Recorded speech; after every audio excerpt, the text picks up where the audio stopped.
लाखों प्रजातियां पाई जाती हैं। इन विशाल समंदरों का पानी हमारी पृथ्वी का लगभग 3/4 हिस्सा है। इस धरती पर 5 बड़े महासागर हैं: आर्कटिक, अटलांटिक, हिंद, प्रशांत और दक्षिणी महासागर। ये सागर इतने महत्वपूर्ण हैं कि इनका तापमान और लहरें दुनिया के हर हिस्से के मौसम पर असर डालते हैं, चाहे वो मौसम कितना ही खतरनाक क्यों ना हो। हमारी ही तरह पानी के नीचे पनपता हर जीवन सूरज की रोशनी पर निर्भर है। जी हाँ जनाब, सिर्फ ये जंतु, मछलियाँ, पेड़ पौधे ही नहीं बल्कि बैक्टीरिया जैसे सूक्ष्म जीव भी सूरज से ऊर्जा पाकर खिलखिला उठते हैं। ये देखो मिस्टर ऊदबिलाव, कितने मजे ले रहा है। देखा इसे, अपने चेहरे की पोजीशन ऐसे बदल रहा है जैसे किसी स्पा में स्टीम ले रहा हो।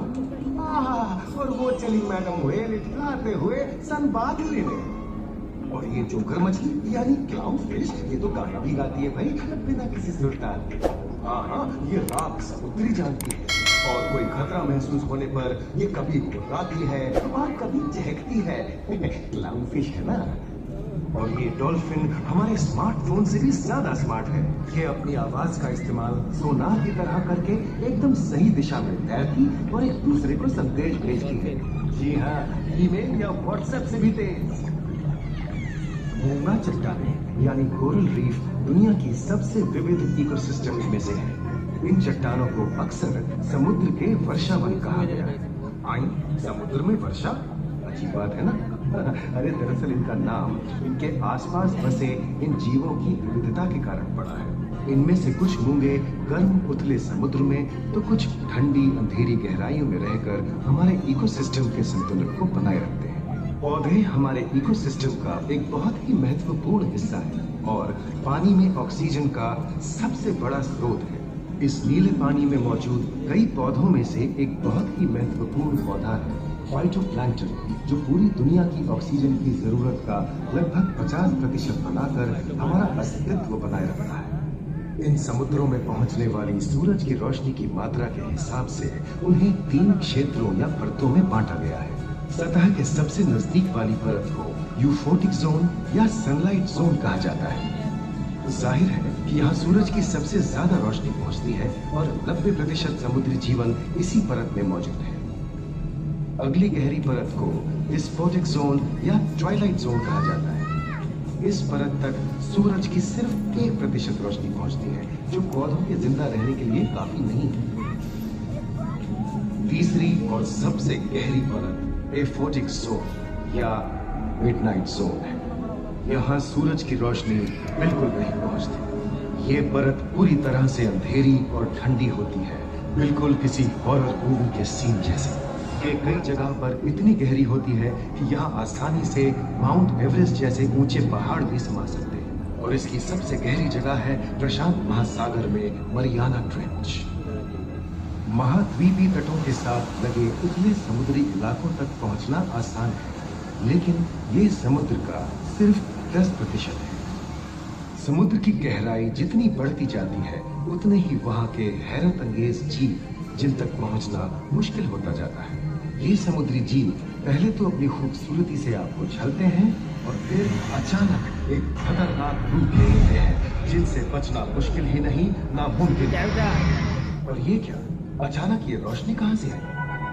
ओहो, ये तो जेलीफिश का झुंड है जिनकी रोशनी एकदम डिस्को लाइट की तरह लगती है। वाह, ये हुई ना बात। अब सभी बड़ी छोटी मछलियाँ इन चमचमाती डिस्को लाइट को देखकर पार्टी करने आई। और फिर यही रोशनी उन्हें बेरहमी से दबोचकर उनका शिकार करके अंधेरे में वापस गायब हो जाएगी। लेकिन सभी शिकारियों को छलावे से लुभाना नहीं पड़ता। सबसे घातक शिकारियों में से है शार्क, जैसे ग्रेट व्हाइट और टाइगर शार्क।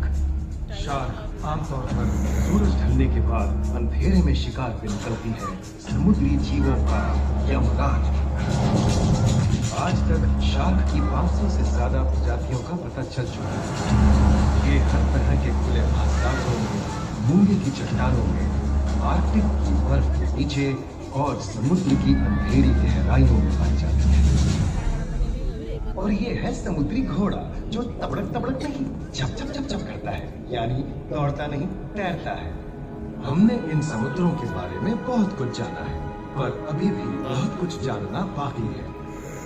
ये सागर गहरे और विशाल, ठंडे और अंधेरे में डूबे हुए हैं। इन गहराइयों में पनपने वाली 17,000 से अधिक प्रजातियां मानो किसी कल्पना से कम नहीं।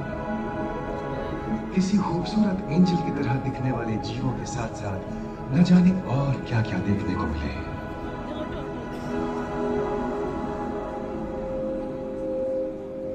इन विशाल सागरों के इकोसिस्टम इनके बाहर तक फैले हैं। खारे पानी की खाड़ियां, समुद्रों, समुद्र तटों और नमकीन दलदली इलाकों तक।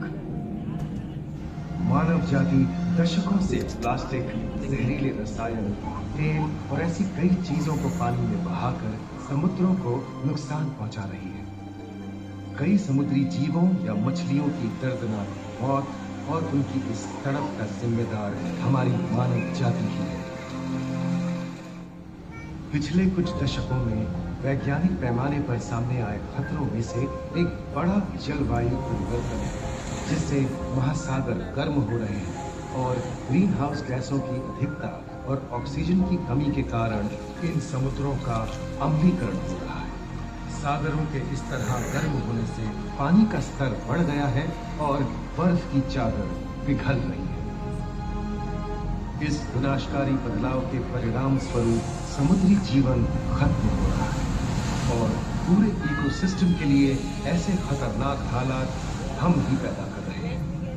हमारी आने वाली पीढ़ी का भविष्य इस बात पर निर्भर करता है कि क्या हम आज अपने निजी जीवन से प्लास्टिक को हटाने जैसा छोटा कदम उठा सकते हैं, या फिर हम बड़े स्तर पर सख्त नियम बनाकर उन्हें लागू करें, जिससे समुद्री संसाधनों का दोहन और प्रदूषण कम हो। याद रखिए, बात हमारे अस्तित्व की है, तो बदलाव की शुरुआत भी हमें ही करनी है।